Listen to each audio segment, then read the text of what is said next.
Imagina una guarnición rusa en una franja de tierra que no controla realmente, custodiando proyectiles soviéticos de otra época en un depósito, escuchando discursos de Moscú que suenan poderosos, pero cuyas palabras son desmentidas por los mapas. Entre 1.200 y 1.500 soldados rusos permanecen en Transnistria, atrapados en un enclave entre una Moldavia proeuropea y una Ucrania en guerra, sin rutas de rotación fiables, sin vías seguras de refuerzo y con un margen político cada vez más reducido para influir. Lo más notable es que la OTAN no redujo esta fuerza a la irrelevancia. Fueron la Unión Europea y Rumanía quienes lo lograron, utilizando fronteras, energía y legislación. Trámites, gasoductos, puestos fronterizos, una jaula construida barra a barra. Bienvenido a Pulso Militar, tu espacio para el análisis geopolítico. Transnistria solía ser presentada como una cabeza de puente rusa en los confines de Europa, un conflicto congelado que permitía a Moscú mantener un pie en Moldavia y una mano en la garganta de la región. Ahora, esa cabeza de puente se asemeja más a un callejón sin salida. Al final de este video, comprenderás por qué esta situación trasciende con creces un mero enclave separatista.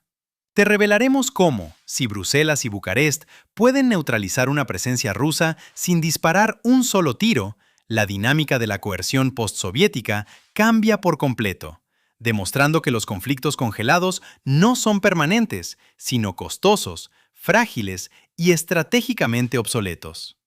Para entender cómo se construyó esta jaula, debemos retroceder en el tiempo. Tras el colapso soviético, Transnistria se separó de Moldavia en una breve guerra a principios de la década de 1990. Rusia mantuvo tropas allí, enmascarando una parte de esa fuerza bajo el pretexto de mantenimiento de la paz y anclando el resto alrededor del enorme depósito de municiones de Kovazna, donde aún reposan ingentes cantidades de armamento soviético. Durante años, este acuerdo confirió a Moscú una influencia desproporcionada respecto al tamaño del enclave.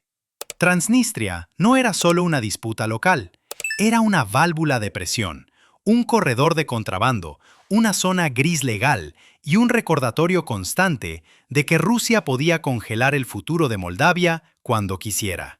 El primer cerrojo real de esta jaula se echó el 28 de febrero de 2022. Apenas unos días después de la invasión a gran escala de Ucrania por parte de Rusia. Kiev cerró los puestos de control en el segmento transnistrio de la frontera entre Ucrania y Moldavia hasta nuevo aviso. Esto tuvo un impacto mucho mayor de lo que muchas noticias dramáticas posteriores reflejaron, ya que significó que la puerta oriental se cerró de golpe casi inmediatamente después del inicio de la guerra. Ya no había tránsito militar fácil, ni movimientos transfronterizos casuales hacia la retaguardia del enclave, ni la pretensión de que Transnistria seguía estando en un entorno ruso permisivo. Una frontera cambió, y con ella, toda la geometría estratégica. Aquí es donde murió el sueño del puente terrestre. En 2022, se hablaba de la posibilidad de que las fuerzas rusas llegaran a Odesa y se unieran con Transnistria desde el este. Esa fantasía lucía espectacular en televisión, pero en un mapa real, dependía de que Rusia lograra varias cosas muy difíciles en secuencia. Derrotar a Ucrania en el sur, sobrevivir a los accesos de Odesa, asegurar un corredor y luego mantenerlo bajo amenaza constante. Nada de eso sucedió. Odesa resistió, Ucrania se fortificó, y la fuerza rusa dentro de Transnistria quedó exactamente donde siempre había estado físicamente, pero en una realidad estratégica completamente distinta. Los mismos soldados, el mismo depósito, pero un siglo totalmente diferente. Ahora, centrémonos en los hombres dentro de ese enclave. Esta fuerza a menudo se describe como una amenaza, pero hoy parece más bien una carga varada. Reuters informó que la presencia de tropas rusas en Transnistria es de alrededor de 1.500 efectivos, mientras que funcionarios moldavos y analistas externos han enfatizado repetidamente que gran parte del contingente es pequeño, compuesto localmente y limitado por la imposibilidad de recibir refuerzos a través de territorio hostil o controlado. En términos prácticos, esto no es un trampolín para una ofensiva importante. Es una fuerza estática que custodia símbolos, viejas reservas y una narrativa política que ha perdido la mayor parte de su base logística. La televisión de Moscú sigue utilizando verbos imperiales, pero la geografía se ha reducido a sustantivos. Depósito, frontera, callejón sin salida. La segunda barra de la jaula fue la energía, y esta quizás dolió más que los cierres fronterizos porque afectó la vida diaria, la industria y la influencia política, todo al mismo tiempo. El 1 de enero de 2025, el tránsito de gas ruso a través de Ucrania se detuvo al expirar el acuerdo de tránsito. Esto puso fin a una ruta histórica que había sobrevivido incluso los primeros años de la guerra a gran escala. Para Transnistria, el efecto fue brutal. Se cortaron la calefacción y el agua caliente. La industria se paralizó en gran medida. La central eléctrica de Kuchurgan tuvo que cambiar de gas a carbón solo para mantener un mínimo flujo de electricidad. En geopolítica, a menudo se imaginan los asedios como artillería y humo. Pero a veces, el verdadero asedio es molecular. A veces, es el momento en que el gas simplemente no llega. Y aquí radica la ironía que Moscú detesta. El fin del tránsito de gas ruso no restauró la influencia rusa sobre Transnistria. Más bien, expuso cuán dependiente era el propio cliente de Moscú de una ruta controlada por personas que Rusia intentaba destruir. La Unión Europea intervino en esa vulnerabilidad con apoyo de emergencia. A finales de enero de 2025, Bruselas ofreció un paquete de emergencia inmediato de 30 millones de euros para la crisis energética de Moldavia, incluyendo explícitamente apoyo relacionado con la emergencia humanitaria en Transnistria. A principios de febrero, la Comisión y Moldavia acordaron una estrategia más amplia de independencia y resiliencia energética de 2 años, valorada en 250 millones de euros para 2025, con el objetivo de desvincular a Moldavia del suministro ruso inseguro e integrarla aún más en el mercado energético de la UE. Esa es la barra energética en la jaula. Rusia cierra el grifo y Bruselas utiliza la crisis para construir un sistema de abastecimiento diferente, sin corredor, sin gas, sin rotación. Esa es la logística. Ahora, pasemos a la política. Durante 2 décadas, la UE y Moldavia, junto con Ucrania, construyeron instituciones que no parecen dramáticas en un montaje de campo de batalla, pero que son devastadoras para la influencia en zonas grises. La misión de asistencia fronteriza de la UE, EUBAM, fue creada para modernizar el control fronterizo compartido y contribuir a una solución pacífica del conflicto de Transnistria. A lo largo de los años, apoyó la coordinación aduanera, el intercambio de información y los controles integrados en la frontera entre Moldavia y Ucrania. Incluso después de que el mandato de EUBAM concluyera a finales de 2025, la arquitectura que ayudó a construir no desapareció.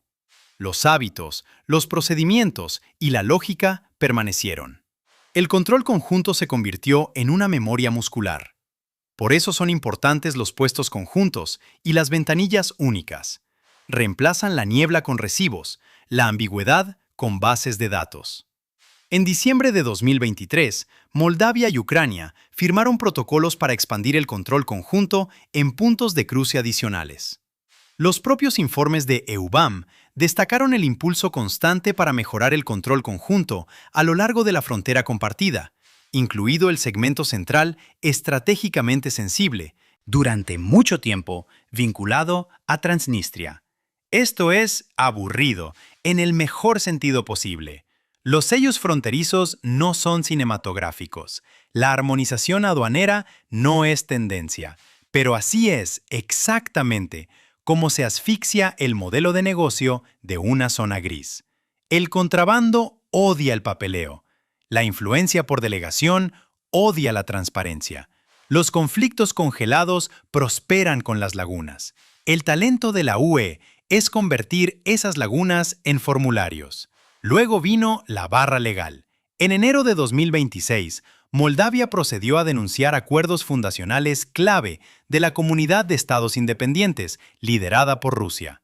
Reuters informó que Chisinau había dejado de participar en las actividades de la CEI desde 2023 y ahora confirmaba formalmente la denuncia de los acuerdos que sustentaban el bloque.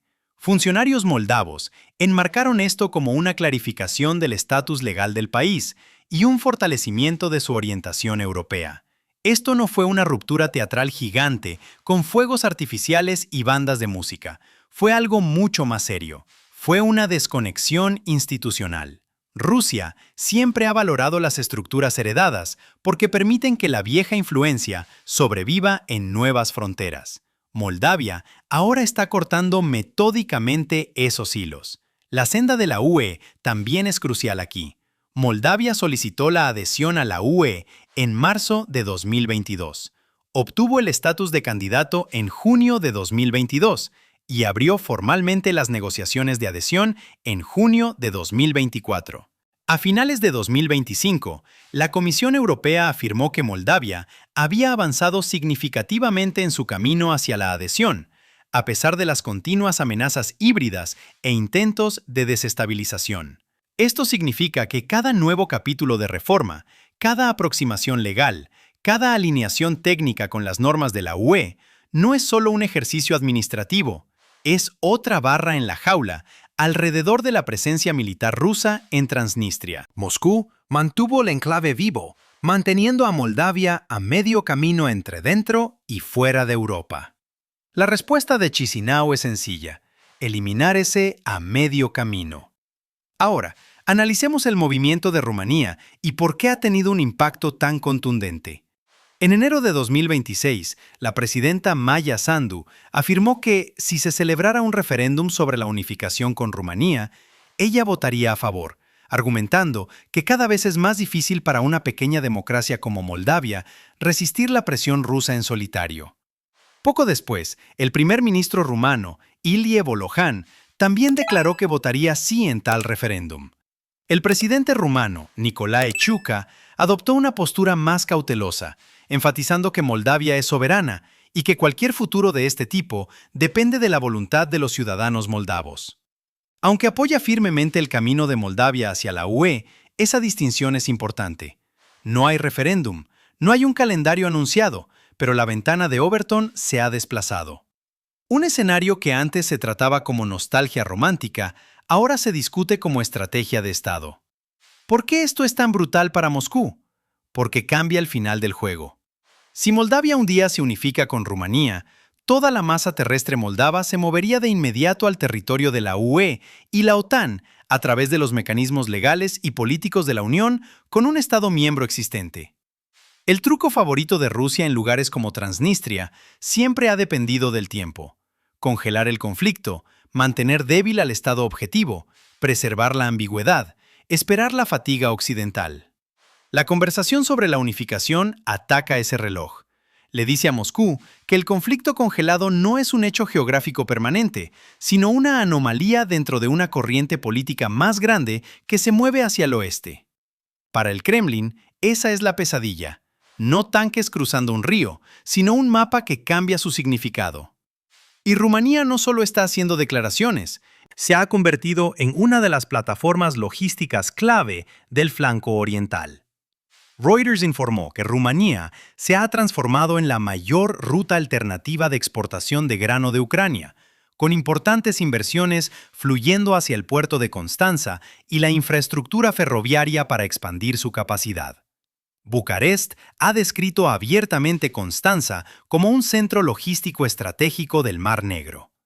Al mismo tiempo, la importancia del Mar Negro para la seguridad de la OTAN y la UE ha aumentado drásticamente desde la invasión rusa, con Rumanía en el centro de esa ecuación como estado de primera línea, nodo de transporte y actor de seguridad que une los Balcanes, el Danubio, Moldavia y el Mar Negro occidental.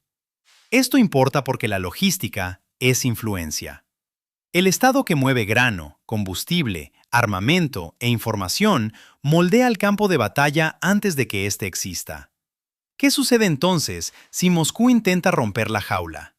Aquí es donde las opciones rusas empiezan a parecer menos planes y más desafíos arriesgados. Transportar por aire refuerzos significativos a Transnistria implicaría volar a través o cerca de un espacio aéreo dominado por las defensas ucranianas en tiempos de guerra y un panorama regional estrechamente vigilado. Un movimiento anfibio a través del noroeste del Mar Negro se toparía con las mismas duras realidades que ya frustraron los sueños rusos alrededor de Odessa: vigilancia, defensas costeras, minas y la propia geografía. Un avance terrestre hacia Odessa primero significaría ganar una campaña que Rusia ya fracasó en circunstancias mucho más favorables. Incluso el chantaje energético ha resultado contraproducente, porque cada corte le da a la UE otra excusa para financiar alternativas y eliminar la dependencia. El menú de rescate existe solo en papel, y el papel, por una vez, es exactamente lo que venció a Moscú aquí.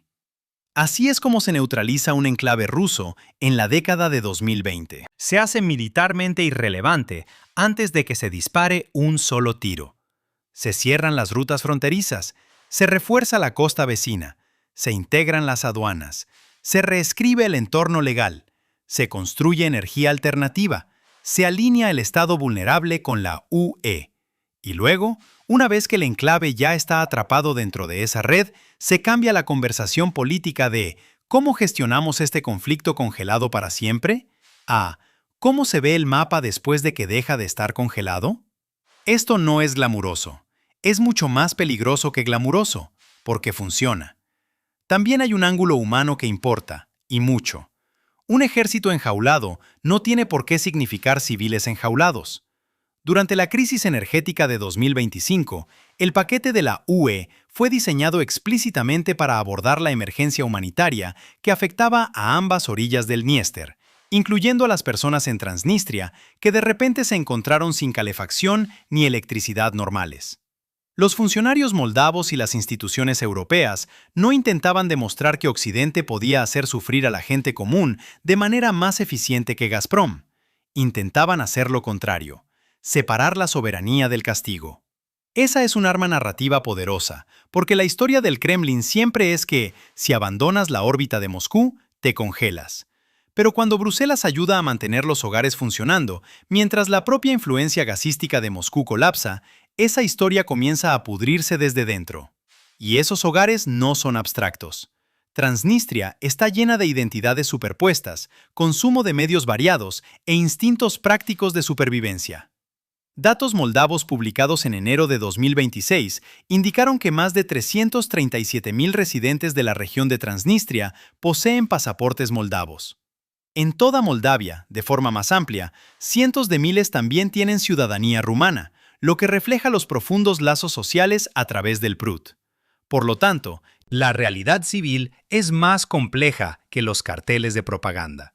La gente puede ver la televisión rusa, hablar diferentes idiomas maternos, tener múltiples pasaportes y aún así querer principalmente tener luz, salarios pagados y a sus hijos fuera de peligro.